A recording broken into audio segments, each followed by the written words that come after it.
औज़ु बिल्लाहि मिनश्शैतानिर्रजीम बिस्मिल्लाहिर्रहमानिर्रहीम अल्लाहुम्मा सल्लि अला मुहम्मदिन व अला आलि मुहम्मद कमा सल्लैता अला इब्राहीम व अला आलि इब्राहीम इन्नका हमीदुम मजीद। अल्लाहुम्मा बारिक अला मुहम्मदिन व अला आलि मुहम्मद कमा बारकता अला इब्राहीम व अला आलि इब्राहीम इन्नका हमीदुम मजीद। रब्बि इश्रह ली सदरी व यस्सिर ली अमरी वहलुल उक़दतम मिन लिसानी यफ़क़हू क़ौली। रब्बना ज़िदना इल्मा या मुक़ल्लिबुल क़ुलूब सब्बित क़ल्बी अला दीनिक। आमीन। सूरह नूर हम देख रहे हैं। आज रुकू नंबर 2 हम देखेंगे सूरत का, और ये पारा नंबर 18 है, और इसकी आयत जो है 11 नंबर आयत से देखें। इन्नल्लज़ीना जाऊ बिल इफ़्की उस्बतुम मिनकुम ला तहसबूहु शर्रन लकुम बल हुवा खैरुल लकुम लिकुल्लि इम्रिइन मिनहुम मक्तसबा मिनल इस्मि वल्लज़ी तवल्ला किब्रहु मिनहुम लहू अज़ाबुन अज़ीम। जिन लोगों ने ये तूफ़ान बर्पा किया है वो तुम्हारे में से एक गिरोह है। तुम इस तूफ़ान बंदी को अपने हक़ में बुरा ना समझो, बल्कि ये बाएतबार अंजाम के तुम्हारे हक़ में बेहतर ही बेहतर है। उनमें से हर शख्स को जितना किसी ने कुछ किया था गुनाह हुआ, और उनमें जिसने इस तूफ़ान में सबसे बड़ा हिस्सा लिया उसको सख्त सज़ा हुई। यहाँ पे देखें, जो वाक़या था उसकी बारे में तफसील लिखी हुई है कि नबी करीम सल्लल्लाहु अलैहि वसल्लम हमेशा जब किसी गज़वा में जाते थे तो अपनी एक अहलिया को साथ रखते थे, और वो कुरानदाजी के तहत वो अहलिया का नाम निकलता था और वो साथ जाती थी। तो यहाँ पर हज़रत आयशा रज़ी अल्लाह ताला अन्हा का नाम निकला, और वो आप सल्लल्लाहु अलैहि वसल्लम के साथ थी, और दुबली पतली होती थी हज़रत आयशा रज़ी अल्लाह ताला अन्हा। और जो हवादिज था, यानी कि घोड़े के ऊपर या ऊँट के ऊपर ना, ऐसे जैसे पालकी होती है, उसके अंदर ख़वातीन बैठती थी पर्दे की वजह से। तो हज़रत आयशा उसमें थी, और अपनी बहन हज़रत अस्मा का हार वो आरियतन मांग कर लाई थी। अब जब वहाँ पे गए, ये वापस आ रहा था काफ़िला। जब काफ़िले के पीछे नॉर्मली ये होता था, तरतीब ये होती थी कि काफ़िला जब वापस आता था तो कुछ 1 मील के फासले पर कोई सहाबी अपने घोड़े पर होते थे कि काफ़िले ने जहाँ कहीं भी पड़ाव किया, कोई चीज़ भूल गए, तो वो सहाबी की ज़िम्मेदारी होती थी कि वो वहाँ से कोई चीज़ अगर रह गई तो वो उठा लेते थे। इस दफ़ा इस काफ़िले में हज़रत सफ़वान एक सहाबी थे जो नेक तबीयत के पाकदामन सहाबी थे। वो इस खिदमत पर मामूर थे, और वाक़या ये हुआ था कि क़ज़ाए हाजत के लिए हज़रत आयशा रज़ी अल्लाह ताला अन्हा जब उस काफ़िले से थोड़ी दूर गईं, और काफ़िला चल पड़ा, और वो समझे शायद हज़रत आयशा जो हैं वो इसके अंदर मौजूद हैं, इस हवादिज के अंदर। तो काफ़िला रवाना हो गया। हज़रत आयशा जब वापस आई तो काफ़िला था ही नहीं।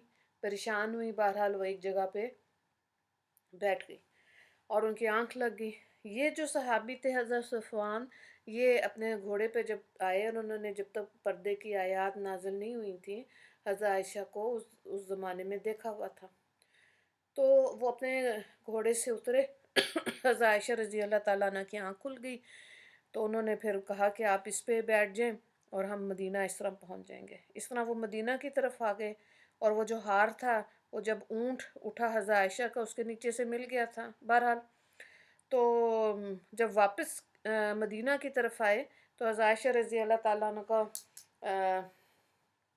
बुखार था, उनकी तबीयत ख़राब थी, और वहाँ पे उस दौर में के जो मुनाफिक थे, उन्होंने जब देखा, जो रईसुल मुनाफिकीन था अब्दुल्ला बिन उबई, उसने इस वाक़े को हवा दी, बहतान तराशी से काम लिया, और गलत इल्ज़ाम लगाया हज़रत आयशा पे حضرت صفवान के साथ जब इनको आते देखा तो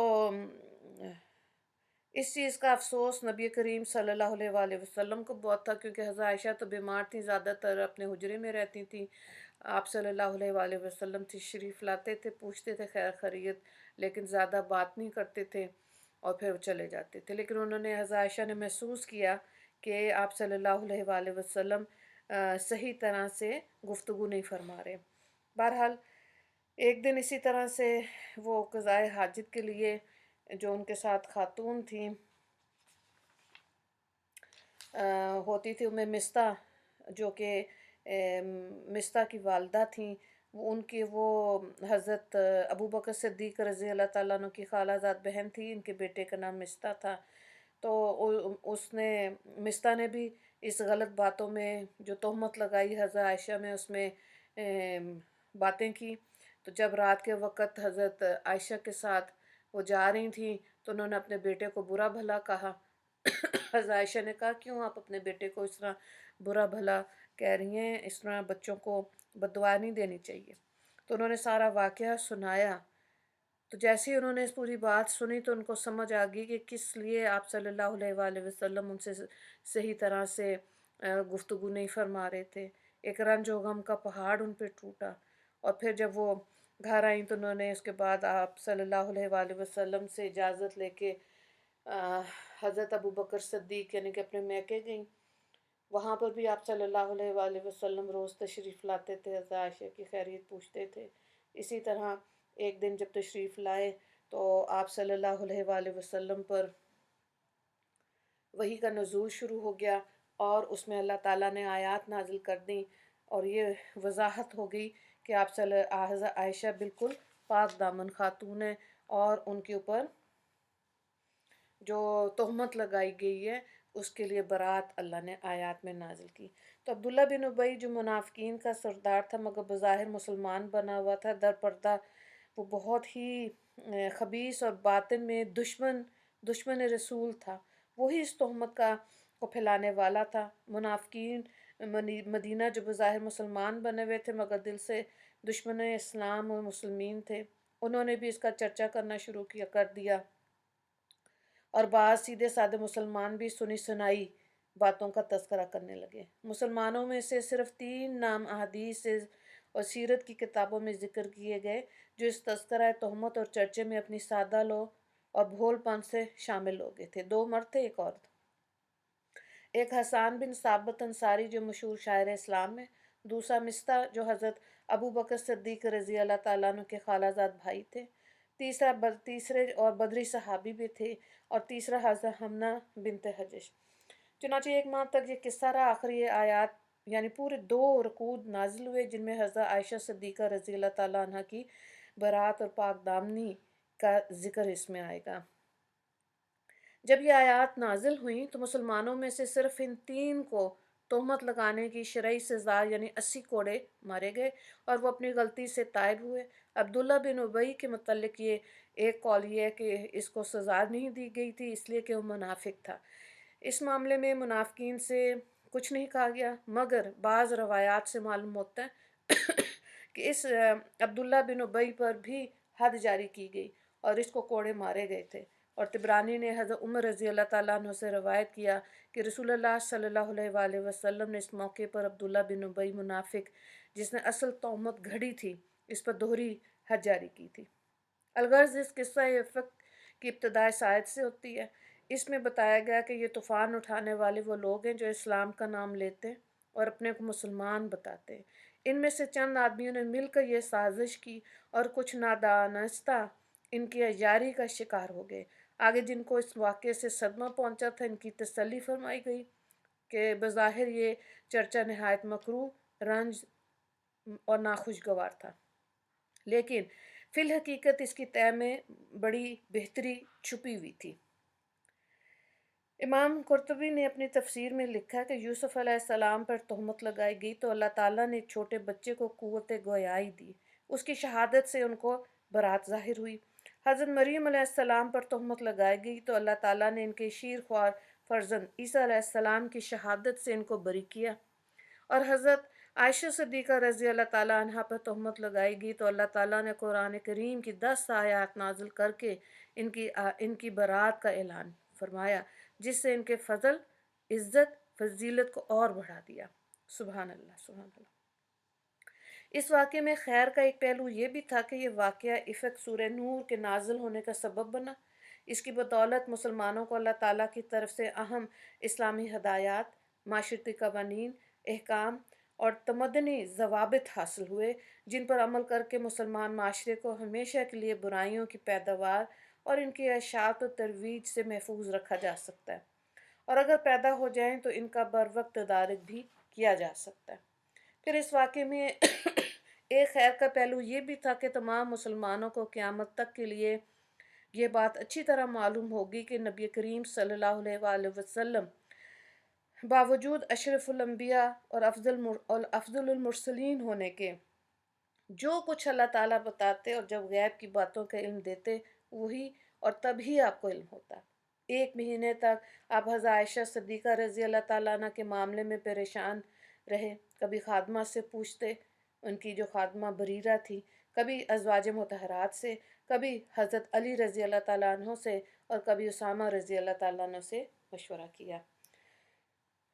تو آگے اگلی آیات کو دیکھیں۔ اور اس کے ساتھ یہاں پہ یہ بھی ہے کہ مومنین کو نصیحت کی جا رہی ہے کہ جو نادانستہ طور پر منافقین کی سازش کا شکار ہو گئے تھے کہ جب تک تم اس ناپاک بات کو سنا تو اپنے مومنین مردوں اور عورتوں کے متعلق نیک گمان کیوں نہیں کیا، اچھا کیوں نہیں سوچا، سنی سنائی بات پر فوراً کیوں عمل کر لیا۔ تو یہ دیکھیں آج کے دور میں بھی اگر ایسے لوگ ہیں یا ٹی وی چینلز ہیں یا اب تو خیر جو سوشل میڈیا، اس میں کتنی ایسی چیزیں ہیں جس میں جھوٹ ہے اور انسان سن کے گھبرا جاتا ہے، ٹھیک ہے، تو پریشان اور گھبراہٹ میں اگر پھنستے چلے جائیں گے تو کمزور ہو جائیں گے۔ تصدیق کیے بغیر کسی سنی سنائی بات پر اس پہ یقین نہیں کرنا چاہیے۔ اگلی آیات کو دیکھیں۔ لولا اس سمعتموہ ظن المؤمنون والمؤمنات بانفسہم خیرا وقالوا ھذا افک مبین۔ جو تم لوگوں نے یہ بات سنی تھی تو مسلمان مردوں، مسلمان عورتوں نے اپنے پاس والوں کے ساتھ نیک گمان کیوں نہ کیا اور یوں کیوں نہ کہا کہ یہ سری جھوٹ ہے۔ لولا جاءوا علیہ باربعۃ شہداء فاذ لم یأتوا بالشہداء فاولئک عند اللہ ھم الکاذبون۔ یہ لوگ اس پر 4 گواہ کیوں نہ لائے، سو جس صورت میں یہ گواہ نہیں لائے تو بس اللہ کے نزدیک یہ جھوٹے ہیں۔ ولولا فضل اللہ علیکم ورحمتہ فی الدنیا والآخرۃ لمسکم فیما افضتم فیہ عذاب عظیم۔ اور اگر تم پر اللہ تعالیٰ کا کرم و فضل نہ ہوتا دنیا میں اور آخرت میں تو جس شغل میں تم پڑے تھے اسی میں تم پر سخت عذاب واقع ہوتا۔ اِذْ بِأَلْسِنَتِكُمْ وَتَقُولُونَ بِأَفْوَاهِكُمْ مَا لَيْسَ لَكُمْ بِهِ عِلْمٌ وَتَحْسَبُونَهُ هَيِّنًا وَهُوَ عِندَ اللَّهِ عَظِيمٌ۔ ان میں تم پر سخت عذاب واقع ہوتا جبکہ تم اس جھوٹ کو اپنی زبانوں سے نقل در نقل کر رہے تھے اور اپنے منہ سے ایسی باتیں کہہ رہے تھے جس کے تمہیں متعلق خبر نہیں تھی اور تم اس کو ہلکی بات سمجھ رہے تھے، حالانکہ وہ اللہ کے نزدیک بہت بھاری بات تھی۔ تو یہاں پہ بیسکلی بدگمانی سے بچنے کے لیے سمجھایا جا رہا ہے کہ ان آیات میں یہاں یہ تعلیم دی گئی کہ مسلمان کا فرض ہے کہ اگر اپنے کسی دیندار بھائی مسلمان کے متعلق کوئی بری بات سنے تو یقین نہ کرے بلکہ اس کے ساتھ نیک گمان کرے۔ کسی دیندار مسلمان پر تہمت سن کر خاموش رہنا بھی جرم ہے۔ ان آیات سے یہ بھی معلوم ہوا کہ جو شخص کسی مسلمان پر کوئی الزام قائم کرے اور شرعی شہادت نہ پیش کر سکے تو وہ اللہ تعالیٰ کے نزدیک بھی جھوٹا ہے۔ بغیر سمجھے اور یقین حاصل کیے کوئی بات منہ سے نہیں نکالنی چاہیے، یعنی ہر بات کو سن کر نقل کر دینا ٹھیک نہیں جب تک کہ اس کے بارے میں صحیح معلومات نہ مل جائیں، خصوصاً فاسق اور فاجر اور بد باطن انسانوں کی دی ہوئی خبر، وہ بھی جب کہ وہ خبر کسی باعصمت، عفت اور صاحب تقوی خیر کے بارے میں ہو تو ہرگز قابل توجہ نہیں ہے۔ اگلی آیات کو دیکھیں، وَلَوْلَا إِذْ سَمِعْتُمُوهُ قُلْتُم مَّا يَكُونُ لَنَا أَن نَّتَكَلَّمَ بِهَٰذَا سُبْحَانَكَ هَٰذَا بُهْتَانٌ عَظِيمٌ۔ اور تم نے جب اس بات کو سنا تھا تو یوں کیوں نہ کہا کہ ہم کو زیب نہیں کہ ہم ایسی بات منہ سے بھی نکالیں، معاذ اللہ یہ تو بڑا بہتان ہے۔ يَعِظُكُمُ اللَّهُ أَن تَعُودُوا بِمِثْلِهِ أَبَدًا إِن كُنتُم مُّؤْمِنِينَ۔ اللہ تعالیٰ تم کو نصیحت کرتا ہے کہ پھر ایسی حرکت مت کرنا اگر تم ایمان والے ہو۔ وَيُبَيِّنُ اللَّهُ لَكُمُ الْآيَاتِ وَاللَّهُ عَلِيمٌ حَكِيمٌ۔ اور اللہ تم سے صاف صاف احکام بیان کرتا ہے، اور اللہ تعالیٰ بڑا جاننے والا، بڑا حکمت والا ہے۔ ان الذین یحبون ان تشیع الفاحشۃ فی الذین آمنوا لہم عذاب علیم فی الدنیا والآخرہ واللہ یعلم وانتم لا تعلمون ولولا فضل اللہ علیکم ورحمتہ وان اللہ رؤوف الرحیم۔ جو لوگ چاہتے ہیں کہ بے حیائی کی بات کا مسلمانوں میں چرچا ہو، ان کے لیے دنیا اور آخرت میں سزائے دردناک ہے، اور اللہ تعالیٰ جانتا ہے اور تم نہیں جانتے۔ اور اگر یہ بات نہ ہوتی کہ تم پر اللہ کا فضل و کرم ہے اور یہ کہ اللہ تعالیٰ بڑا شفیق بڑا رحیم ہے تو تم بھی اس وعید سے نہ بچتے۔ یہاں پہ آیات میں مسلمانوں کو دوسرا حکم دیا جا رہا ہے کہ بھلے اور نیک آدمیوں کی شان میں کوئی برائی کا کلمہ بے تحقیق ہرگز نہیں نکالنا چاہیے، برے خیالات، گندے الزامات اور شیطانی وسوسوں سے دور رہنا چاہیے۔ کبھی ایسے کلمات زبان سے نہ نکالنے چاہیے۔ اگر دل میں کوئی ایسا وسوسہ شیطانی پیدا ہو تو زبان پہ قابو رکھنا چاہیے، اور وسوسوں کا علاج کیا ہے؟ لا حول ولا قوت الا باللہ، زیادہ پڑھنا چاہیے۔ تو ان آیات سے یہ چند مسائل معلوم ہے۔ نمبر 1، کسی مومن کی آبرو ریزی اور عزت کو برباد کرنے کی کوشش کرنا حرام اور موجب عذاب العلیم ہے۔ نمبر 2، تہمت تراشی کرنا، یہ سن کر تصدیق کرنا بھی جرم عظیم ہے۔ اور تیسرا نقطہ یہ ہے کہ غیر مومن اور غیر مسلم طبقہ ہر حیلہ بہانے سے مسلمانوں میں فحش پرستی، بے حیائی کو رواج دینا چاہتا ہے، اسلامی کلچر اور تہذیب کو برباد کرنے کا خواہش مند رہتا ہے۔ اس لیے مسلمانوں کو ہر وقت متنبہ رہنا اور اسلامی قوانین کو مضبوط پکڑنا چاہیے۔ یہاں پہ 2 سوالات ہیں۔ رکوع نمبر 2، پہلا سوال ہے بدگمانی سے بچنے کے لیے آیات کی تشریح کریں، آیت نمبر 12۔ دوسرا سوال ہے کہ ان آیات کے مسائل تحریر کریں، آیت نمبر 16 سے 19 تک۔ دعا کر لیتے ہیں۔ یا اللہ ہم کو بھی قرآنی ہدایات پر عمل پیرا ہونے کی توفیق عطا فرما دیجیے، اور ہم سے گزرے ہوئے زمانے میں جو تقصیرات گناہیں سرزد ہو گئی ہیں اپنی رحمت و فضل و کرم سے معاف فرما دیجیے، اور آئندہ ہم کو بے حیائی کی باتوں سے بچنے کی توفیق عطا فرما۔ یا اللہ تمام مسلمان امت کو عروج عطا فرما، دین اسلام کو عروج عطا فرما، دین کے احکامات پر عمل کرنے کی توفیق عطا فرما، اور جو لوگ دنیا میں گناہ اور برائی میں مسلمان ملوث ہو گئے ہیں اللہ ان کو ہدایت عطا فرما۔ یا اللہ جیسے آپ نے نبی کریم صلی اللہ علیہ وآلہ وسلم کے زمانے کے منافقین کو ذلیل و خوار فرمایا، اسی طرح اب بھی اس قوم میں، ملک میں جہاں منافقین گھسے ہوئے ان کو ظاہر کر دیجیے، اور جو اسلام کو نقصان پہنچا رہے ہیں ان کو ان کے کیف کردار تک پہنچا دیجیے۔ یا اللہ ہمیں غیر مسلموں کی شرارتوں سے محفوظ فرما دینا، آمین۔ وآخر دعوانا ان الحمد للہ رب العالمین۔ اللہم اغفر للمسلمین والمسلمات والمؤمنین والمؤمنات۔ السلام علیکم ورحمۃ اللہ وبرکاتہ۔